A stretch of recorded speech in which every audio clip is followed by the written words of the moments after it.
books, welcome. This is just a little personal project of mine where I'm going to be reviewing books that I've been reading. It's just my way of staying in touch with books and keeping an analytical mind while I read them after I finish my university degree.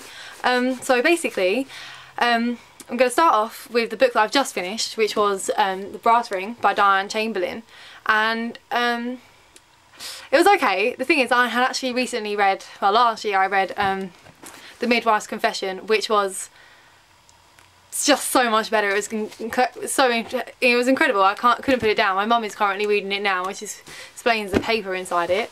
But no, The Brass Ring, it was pretty good. The problem with it is that it was a bit slow, and while The Midwife's Confession had a sort of a twist that I wasn't expecting, Brass Ring, the twist, it was alluded to the whole way through. You knew that there was going to be a twist, but it was really predictable. It was an obvious twist, and I just felt like she lent on sort of like the cliche story that she could have, the easily cliche story. I don't think she had an original one there. Well, I think that one was original, and the way she wrote it was original. This one, basically, it follows Claire Hart Matthias, and she tries to come to her past. She's experienced some trauma. She's witnessed a woman jumping off the bridge. This happens at the beginning of the book, and it starts triggering her memories from the past that she's not sure what's going on, type thing. And I just felt that there were a lot of problems with the book. For example, she can't confide in her husband. She has to confide in another man, and then the difficulties of that relationship, because obviously both these men start having feelings for her, and as a reader you're thinking, well, which one is she going to pick, because neither of them have done anything to upset me, and I like both of them, and I kind of want both of them to be happy with her. She doesn't really deal with that right well, and I think sometimes with authors they seem to think that by not dealing with it that they're being edgy and they're being new and they're being current, but I just think, just deal with it, because you can't just all of a sudden just tell me that they're going to be with someone else when when there's not a reason. I don't know, that's just my opinion though. But the good thing about it is that she has such a nice style of writing. Her prose is really just easy, it's not heavy, and it's really good for holiday. I actually read The Midwife's Confession on holiday. I read that in like 2 days. I was on holiday. I didn't actually go to the beach or swim, I think, the whole time I was reading it, but that's how good it was. But this book has taken me a bit longer because I've just not been that interested in it.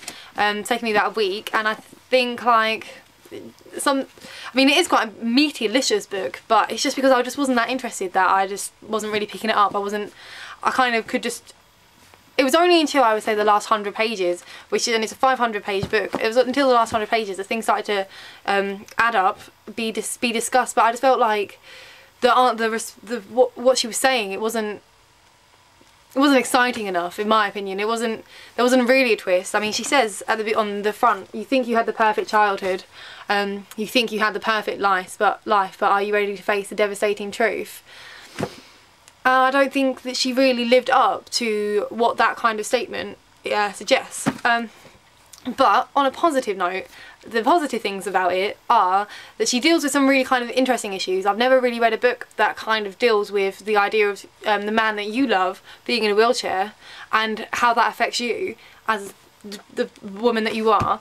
And I think she went into a really in-depth. Obviously, I don't know anyone really in a wheelchair, but I mean, I'd be interested to see if people agree with me that it seems to be a well-rounded idea of what people have to go through, but obviously I can't completely comment.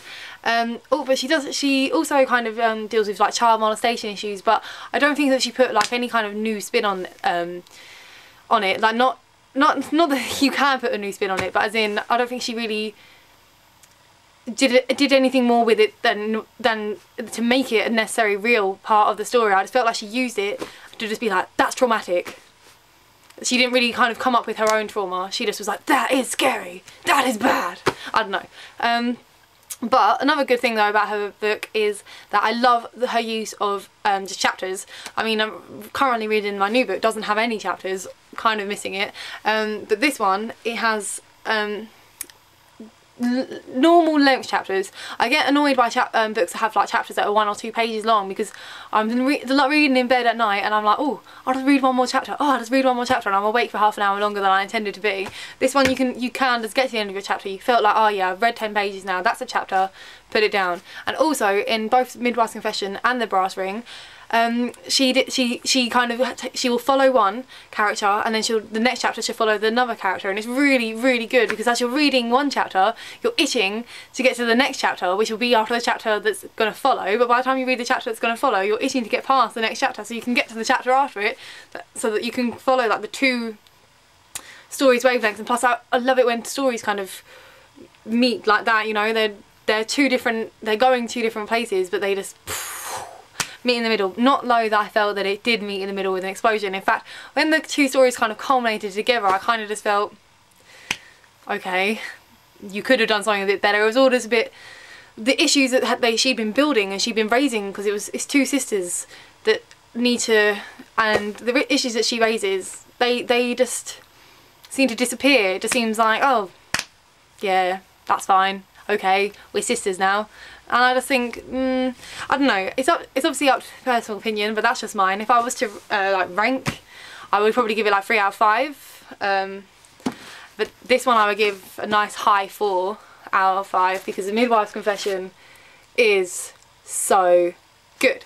This one is going to go on my desk, it's going to go on my shelf, and it's going to sit there.